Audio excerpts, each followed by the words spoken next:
Okay, I'm gonna be completely honest. Getting lean is really easy, and a lot of people like to overcomplicate it. They're doing hours of cardio, they're eating like a rabbit, and they still for some reason cannot see their abs. Meanwhile, people that I personally help are able to get abs very easily. They're able to drop belly fat without having to have all these restrictive diets and all these different types of things. And the reason is there's 5 core principles that people are just not following. And in today's video, I'll break down every single principle, so by the end you know exactly what you need to do. And it works because I know it works, and I've helped not only myself but many other people do the exact same thing. So let's get into it. Okay, rule number 1. Now, this isn't really about workouts, but it's about something called NEAT, non-exercise activity thermogenesis. Now, it sounds a bit confusing, but all it really means is the activity that you do outside of the gym. This burns more calories than your actual workout. So this is your body, and your body burns calories in 3 different ways. One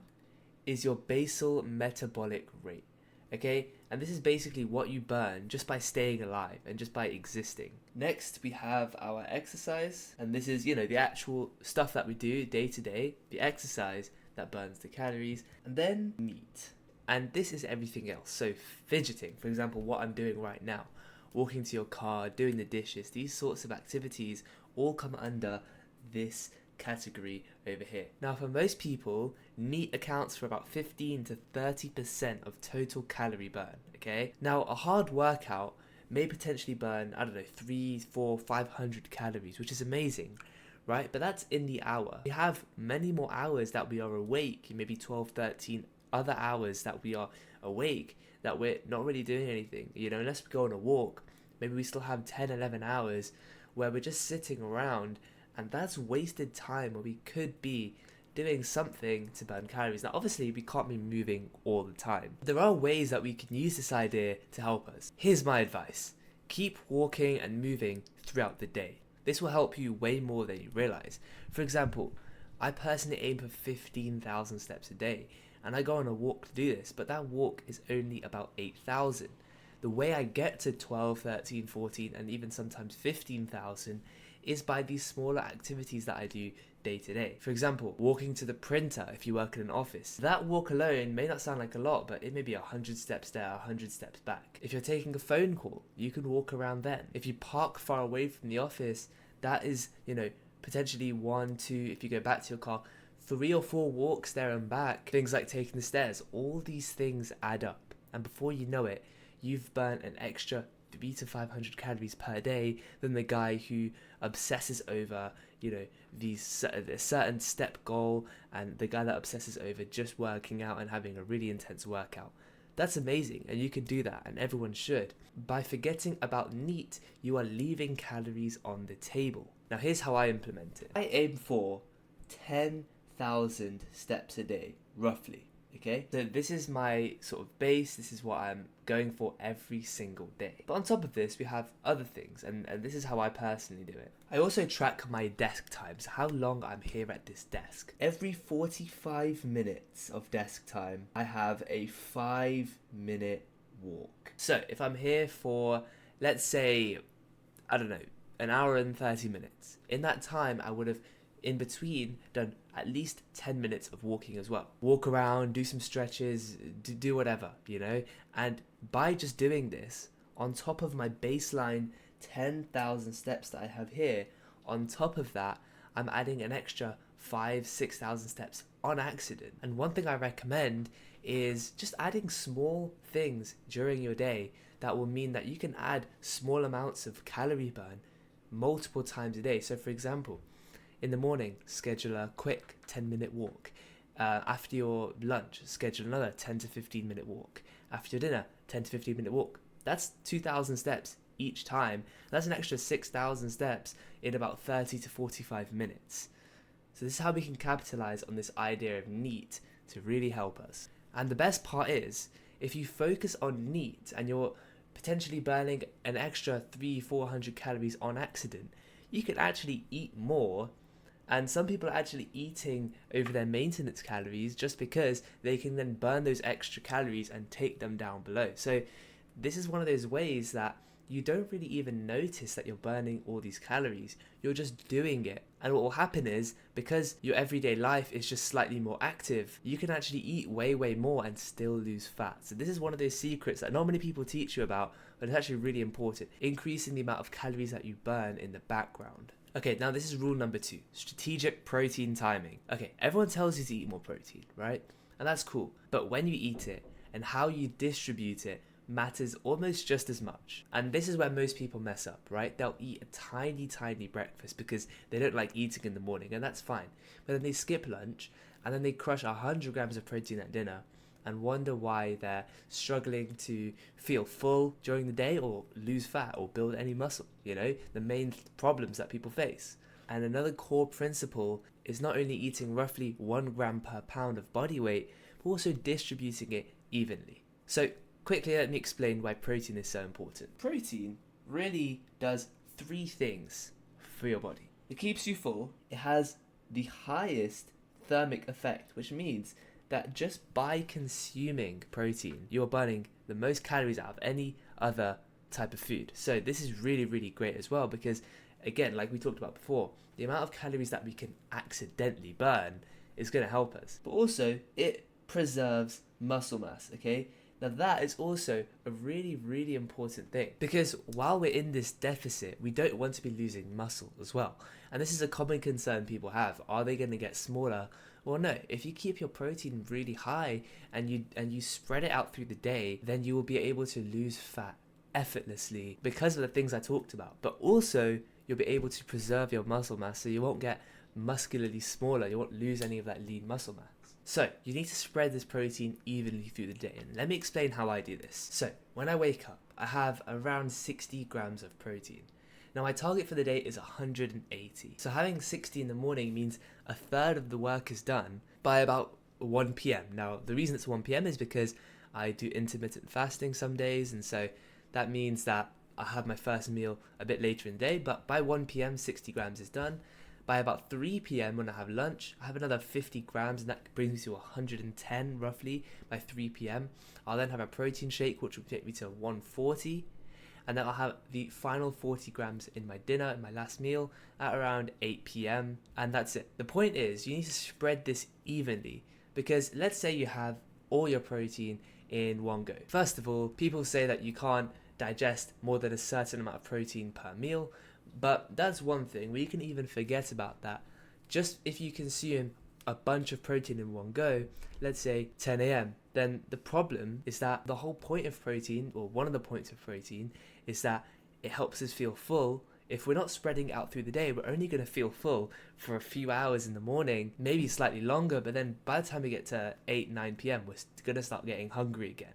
Or maybe even before that, maybe 3 or 4 p.m. And let me give you a bonus tip. This is the pre-bed trick, and if you use this, you're going to get ahead of a lot of people. If you consume casein before bed, you're going to notice a huge difference. Let me explain. It's a slow digesting protein, and it feeds your muscles for between 6 and 8 hours, which is basically the whole duration of your sleep. And it prevents muscle breakdown overnight and keeps you from waking up starving, which also helps with intermittent fasting if you guys get really hungry, early in the morning. Okay, now principle 3 is progressive resistance. Everyone talks about lifting weights, and everyone says that you need to do it in order to build muscle. Even if you're trying to lose fat, you need to do it. Everyone forgets this one part. You need to lift with intent. There are people that I see in the gym that look the exact same year after year. Same weights, same exercises, exact same body. And why?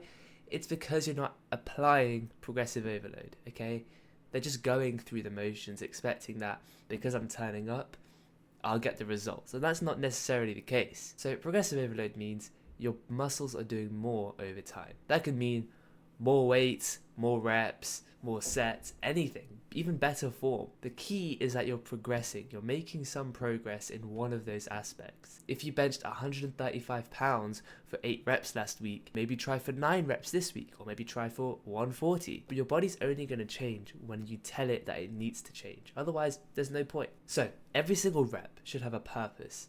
When you're doing a bicep curl, you're not just moving weight up and down. You should be really feeling and creating that tension, squeezing at the top, stretching at the bottom. That's a quality rep. Most people do 10, to be honest, pretty bad reps. And I'd rather see 6 perfect reps that actually stimulate growth. A general rule of thumb is 3 seconds lowering the weight, 1 second pause, and then 2 seconds lifting. Now here's why that's important for fat loss, okay? Every pound of muscle that you build will burn an extra 50 calories per day. So if you build 10 pounds of muscle, that's an extra 500 calories per day that you're burning on autopilot. So by putting attention to building those muscles, you're going to naturally increase your efforts at reducing your fat. Even forgetting about that, you can be 15% body fat and have muscle, and you'll look better than someone that's 10% with no muscle. Now, you don't need to live in the gym. You don't need to do 5 or 6 days. I personally recommend 3 to 4 days, and I personally do 4 days. It's more than enough. It gets the job done, and we tick that box by doing that. But we're only 3 principles out of 5. So let me move on to the 4th principle. Everyone's obsessed with calories in versus calories out, and that's really, really important. That's, the basic fundamental, but there's a missing step. Insulin is the gatekeeper of fat loss, okay? So when insulin is chronically elevated, your body literally cannot burn fat. It's impossible. So if you're eating 6 small meals a day to boost your metabolism, you're actually keeping insulin elevated all day and preventing fat loss. So let me explain how it works. Now, every time you eat, this is what happens, right? Your blood sugar is going to rise. Okay, so your blood sugar shoots up. You release insulin, and insulin's job is to store energy, either as glycogen in muscles or as fat. When insulin is high, fat burning is turned off, okay? So, as you can see here, insulin is released, fat burning is now cancelled. Now, obviously, that means that when insulin is off, when this is turned off, then fat burning is going to be on. That's what we want to be in. That's what we want to have, right? But when we're constantly eating, we can't get into this state. So the goal is to keep insulin as low as possible for as many hours as possible throughout the day. And that's partly why things like intermittent fasting are so good. Okay, so I want you to think quickly about how many people eat and how you probably eat, right? So again, I'm going to draw a stick figure that represents you. This is probably what you do. So 7 a.m. you probably eat. 10:30 you think, I'll have a little snack. So you maybe have a banana or something like that. Completely fine. Then at 12:30 you have lunch. Okay, more eating. Not ideal if we're gonna keep doing this. And then get a bit peckish around 2. So at 2 o'clock I'll have some crisps, I don't know, another snack, something. And then around 7 I'll have another snack. And then I'll go to bed at around 9. Can you see how this is exactly what we don't want to be doing? If we want to be reducing the amount of time that our insulin is spiked up, you should have an eating window. Okay, so this is the window where you're going to accept that your insulin is going to be fairly high throughout the day. Now, the way we can do this is by saying that we're going to have 16 hours of not eating. So, for example, I'm going to say from 8 p.m. to 12 a.m., this is going to be the 16 hours that I don't eat anything. And that's 16 hours while insulin is not being spiked. And that is going to mean that, fat loss is turned on. And then those other 8 hours is the time that we could eat what we need to eat. Now, obviously, that doesn't mean eat loads and loads of things in this 8-hour period, because then we get onto the calorie deficit problem. But if we're able to keep to our calorie target also within this 8-hour period, then we're stacking, one thing on top of another. We're stacking the calorie deficit on top of the insulin. And that is going to be where all this kind of comes together and really makes a difference. Now, this is what I personally do. Okay, so I'll have 16 hours where I don't eat anything, and then 8 hours where I'll have 3 meals, maybe a protein shake, maybe 4 meals, but it will always spread out throughout the day within this 8 hours. Okay, this is pillar number 5, and this is the final, potentially most important thing, and it's recovery. I know it sounds boring. I know it sounds like one of those things that you should just skip over if someone says it in a video, but that's probably the reason you're watching this video, because you haven't hit the target you want to. No matter how hard you train or how clean you eat, the rule that separates people who transform in 60 days from people who, spin their wheels for years and years on end is going to be recovery. And I'm going to start with the most obvious one, and it's sleep. Okay, if you're sleeping less than 8 hours, you're cutting your results in half. And this is not some sort of scare tactic. Studies literally show that people that sleep 5 to 6 hours lose 55% more muscle and 60% less fat compared to people sleeping 8 hours. So even on the same diet, even on the same training protocol, doing the exact same amount of work, what's messing up your results is what you're not really doing actively. When you're literally just lying there at night, that's what's making the difference between people that are putting the same amount of work in as you. That's what's messing you up. It's the sleep. Okay, I'm not saying it's 100% up to sleep, but if you did all the other 4 things that I suggested, then this is going to be the remaining factor. During your deep sleep, your body releases growth hormone. This is the most powerful fat-burning, muscle-building hormone that your body releases. It also regulates your hunger hormones. Now, when you're sleep deprived, all these hormones drop.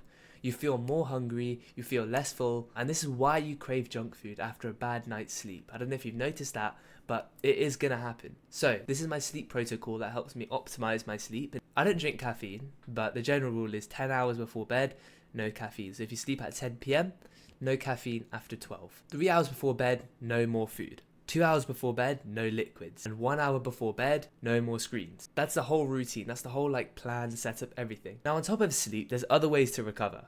So for example, you can have active recovery days. So let's say you're training 4 times a week like I recommend. On your off days from lifting, you should still be moving. I do active recovery, okay? So light walking, and obviously 10,000 steps a day is my minimum. So we're still doing this on a rest day. And the final thing that I'd recommend is stress management, okay? But just generally not being too stressed. However you can manage your stress, it's going to be dependent on the person. But however you can do that, that's going to be really important as well.